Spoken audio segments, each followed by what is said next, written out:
স্বাগত। আজকের আলোচনা ইসরায়েল আর ইরানের মধ্যে যে সংঘাতটা চলছে সেটা নিয়ে। বিশেষ করে ২১শে জুন ২০২৫-এর ঘটনা বলি। কি ঘটেছে আসলে? আমাদের হাতে বেশ কিছু সূত্র আছে, আর আমরা চেষ্টা করব সেগুলোর ভেতর থেকে মূল ব্যাপারটা বের করে আনতে। পরিস্থিতি দেখে তো মনে হচ্ছে বেশ বেশ গরম, তাই না? একদম। দুপক্ষই তো সমানে হামলা চালাচ্ছে। ইসরায়েল যেমন ধরুন ইরানের ইস্পাহানে, আবার দেশের উত্তর-পশ্চিম দিকেও সেখানকার পারমাণবিক আর মিসাইল সাইটগুলোতে অ্যাটাক করেছে বলে খবর পাওয়া যাচ্ছে। আচ্ছা, আর এর জবাবে ইরান? ইরানও বসে নেই, তারাও হাইফা, বেরশেবা আর ধরুন মধ্য ইসরায়েলের বেশ কিছু জায়গায় প্রায় 450 মিসাইল আর হাজারেরও বেশি ড্রোন দিয়ে হামলা করেছে। দুদিকেই হতাহতের খবর আসছে, যদিও সংখ্যাটা এখনো পরিষ্কার না। তার মানে পুরো দোস্তর একটা সংঘাত চলছে। ঠিক তাই। আর ঘটনাটা কিন্তু শুধু এই পাল্টাপাল্টি হামলার মধ্যে আটকে নেই। ইসরায়েলি হামলায় ইরানের যে ইসলামী বিপ্লবী গার্ড কোর আইআরজিসি, তাদের কুদস ফোর্সের দুজন খুব গুরুত্বপূর্ণ কমান্ডার কিন্তু মারা গেছেন। কারা তারা? সাইদ ইজাদি আর বেহনাম শাহরিয়ারি। কুদস ফোর্স তো আসলে ইরানের বিদেশে সামরিক অপারেশনগুলো দেখে। তো এদের মৃত্যুটা ইরানের জন্য একটা বড় ধাক্কা হতে পারে স্ট্র্যাটেজিক্যালি। তার মানে টার্গেট শুধু বিল্ডিং বা মিসাইল সাইট নয়, একেবারে লিডারশিপেও। হ্যাঁ। আচ্ছা, আর ইস্পাহানের কাছে একটা পারমাণবিক গবেষণা কেন্দ্রে হামলার কথা বলছিলেন। হ্যাঁ, ওই কেন্দ্রেও অ্যাটাক হয়েছে। প্রাথমিক যা খবর তাতে মনে হচ্ছে সেন্ট্রিফিউজ, যেগুলো ইউরেনিয়াম সমৃদ্ধকরণে লাগে, সেগুলোর কিছু ক্ষতি হয়েছে, কিছু পরিকাঠামোও ক্ষতিগ্রস্ত। কিন্তু তেজস্ক্রিয়তা ছড়ায়নি তো? না, আপাতত সেই ঝুঁকি নেই বলেই জানানো হয়েছে।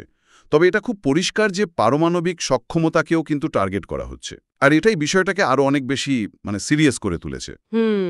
পরিস্থিতিটা আসলেই জটিল। এই অবস্থায় আন্তর্জাতিক সম্প্রদায় কি করছে? এত বড় একটা ঘটনা, তাদের তো কিছু বলার কথা, তাই না? অবশ্যই। একটা বেশ বড়সড় উদ্বেগ তৈরি হয়েছে। ফ্রান্সের ম্যাক্রো, তুরস্কের এরদোয়ান, ব্রিটিশ অফিসিয়ালরা এরা জেনেভাতে মিটিং করছেন, কিভাবে উত্তেজনা কমানো যায় সেই রাস্তা খুঁজছেন। জাতিসংঘ বেশ চিন্তিত, শরণার্থী সংকট নিয়ে ওয়ার্নিং দিয়েছে আর দুপক্ষকেই শান্ত হতে বলেছে। কিন্তু কাজের কাজ কিছু হচ্ছে?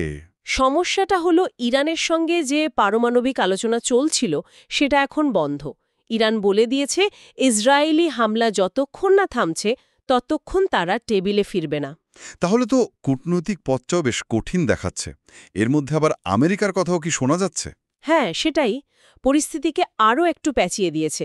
মার্কিন প্রেসিডেন্ট ট্রাম্প নাকি সরাসরি মিলিটারিলি ইনভলভড করার ব্যাপারে ডিসিশন নিতে 2 সপ্তাহ সময় চেয়েছেন, বা এরকম কিছু একটা খবর। 2 সপ্তাহ?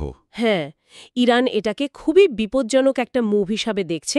আর এর রিয়াকশনে ইয়েমেনের হুথি বিদ্রোহীরাও বলে দিয়েছে আমেরিকা যদি ঢোকে তাহলে তারা লোহিত সাগরে আমেরিকান জাহাজে অ্যাটাক করবে। বাবা, সব দিক থেকে একটা অনিশ্চয়তা। একদম। এই যে আন্তর্জাতিক চাপ, হুমকি, এর মধ্যেই কিন্তু টেকনোলজির ব্যবহারও খুব সামনে আসছে। যেমন ধরুন ইসরায়েলের মোসাদ, তাদের অপারেশন রাইজিং লায়নের কথা শোনা যাচ্ছে। সেটা কি? যা বোঝা যাচ্ছে, এটা একটা ইন্টেলিজেন্স অপারেশন। আর্টিফিশিয়াল ইন্টেলিজেন্স আর বিশেষ ধরনের ড্রোন ব্যবহার করে ইরানের এয়ার ডিফেন্স সিস্টেম ভেদ করার চেষ্টা করা হয়েছে। সম্ভবত ভবিষ্যতের বড় অ্যাটাকের জন্য রাস্তা তৈরি করার প্ল্যান। তার মানে যুদ্ধটা শুধু মিসাইল ছোড়াছুড়ির মধ্যে নেই, আরও হাইটেক হয়ে উঠছে। ঠিক, এটাই কিন্তু ভবিষ্যতের যুদ্ধের একটা চেহারা দেখাচ্ছে।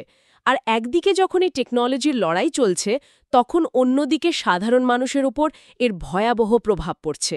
তেহরান বা আশেপাশের শহরগুলো থেকে হাজার হাজার মানুষ নাকি বোমার ভয়ে পালাচ্ছে নিরাপদ জায়গায় যাওয়ার জন্য। একটা মানবিক সংকটও তৈরি হচ্ছে।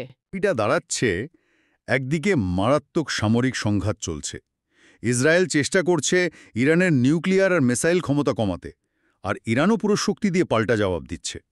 গুরুত্বপূর্ণ ইরানি কমান্ডার মারা গেছেন, পারমাণবিক স্থাপনাতেও হামলা হয়েছে।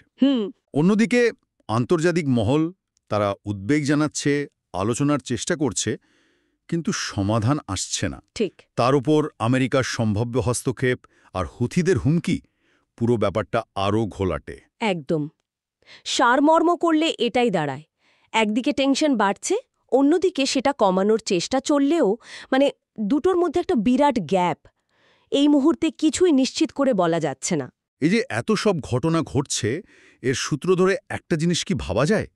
এই যে তাৎক্ষণিক হামলা, পাল্টা হামলা, কমান্ডার হত্যা, এগুলোর পেছনে কি আঞ্চলিক ক্ষমতার যে ব্যালেন্স, সেখানে কি কোনো লম্বা সময়ের জন্য পরিবর্তন আসছে? এটাই হয়তো এই মুহূর্তের সবথেকে গুরুত্বপূর্ণ প্রশ্ন। এই সংঘাত, বিশেষ করে যেভাবে অত্যাধুনিক প্রযুক্তি ব্যবহার হচ্ছে, মানে ধরুন এআই বা ড্রোন, এগুলো কি যুদ্ধের কৌশলকে পার্মানেন্টলি বদলে দিচ্ছে? আজকের এই ঘটনাগুলো ভবিষ্যতের আঞ্চলিক নিরাপত্তা বা যুদ্ধনীতির জন্য আসলে কি ইঙ্গিত দিচ্ছে, সেটা নিয়ে আরও গভীর ভাবনা দরকার আছে। আজকের ঘটনাগুলো হয়তো ভবিষ্যতের অনেক বড় বদলের একটা শুরু।